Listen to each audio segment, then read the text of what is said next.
All right, let's jump right in. Today, we're going to deconstruct the conflict with Iran, but we're going to look at it through a lens that you almost never see in the news. We're diving into a theory that says this whole thing isn't really about what we think it's about something much, much bigger. So you see this question all the time, right? Why Iran? The usual answers are, nuclear weapons, oil, regional power struggles, and those are all part of it for sure. But the source material we're digging into today makes a really bold claim that maybe we're all looking at the wrong part of the map.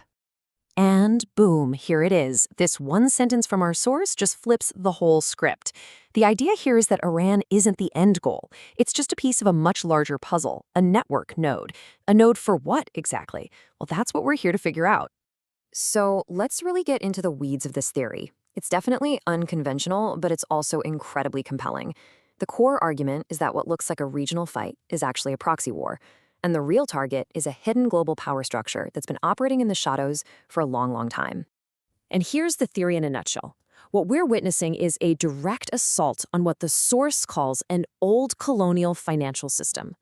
Think of it as a deeply entrenched network that has been quietly pulling the strings on global finance for centuries.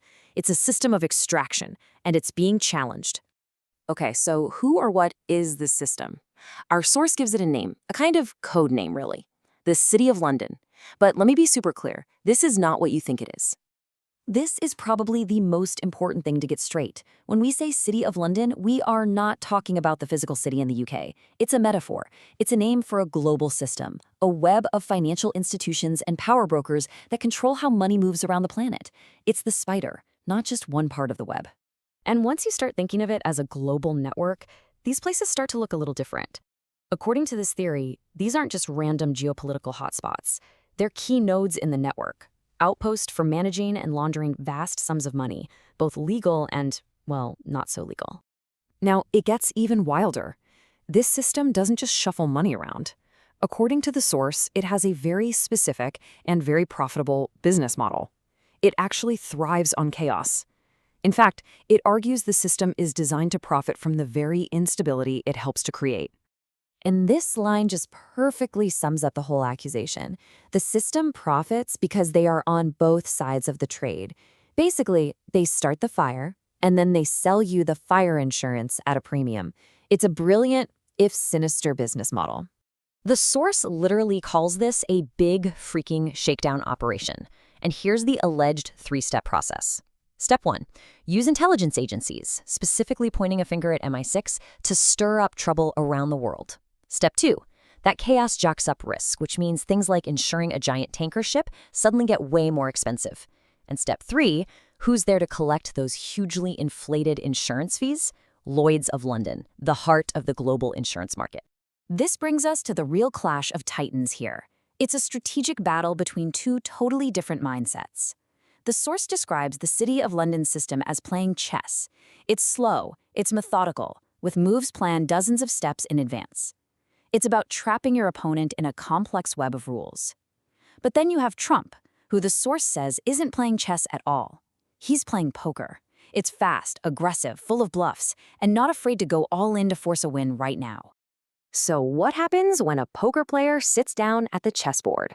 Do they play by the rules? Nope. According to this theory, they just flip the whole table over. And the source points to one specific showdown over shipping insurance as the moment the game completely changed. Here's how it went down. The chess players in London made their move. They yanked insurance coverage for ships going through the supercritical Strait of Hormuz.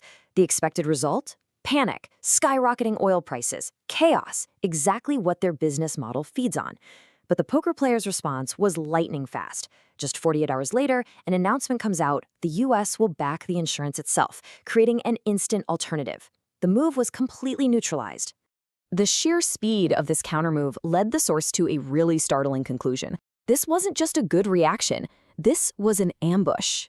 The argument is that the poker player knew exactly what the chess player is going to do and had a trap laid and waiting for them. It wasn't defense, it was offense. Okay, so the trap was sprung, the move was countered. What happened next? What were the real-world consequences of this showdown? Well, according to the source, it fundamentally changed the entire geopolitical game around energy and finance. This chart kind of helps visualize what happened. By stepping in with its own insurance, the US basically drove a wedge between the global price of oil, which is called Brent crude, and the U.S. domestic price, WTI. Suddenly, the U.S. was insulated from the global chaos premium. The system could create chaos elsewhere, but the U.S. was now shielded from the financial fallout. And the ripple effects of this one move, as described here, were just massive. Suddenly, the U.S. Navy, which is usually seen as a giant expense, could become a profit center by ensuring safe, U.S.-backed shipping lanes. The old London system's stranglehold on global trade was broken, and the U.S. gained an incredible amount of new leverage over the world's energy supply. When you step back and look at the big picture, this theory illustrates a huge shift in how global power works. It's a move away from the slow, complicated, consensus-based game of chess and a move towards the fast, brutal, direct action world of poker, where winning the hand is all that matters. And that kind of leaves us with one final big question to think about. If global politics really is just a game with a complex set of rules, what happens to the world, to the entire global order, when a major player stands up, decides they don't like the rules anymore, and just flips the whole board? It's a fascinating and, frankly, a pretty unsettling thought to leave you with. Thanks for tuning in.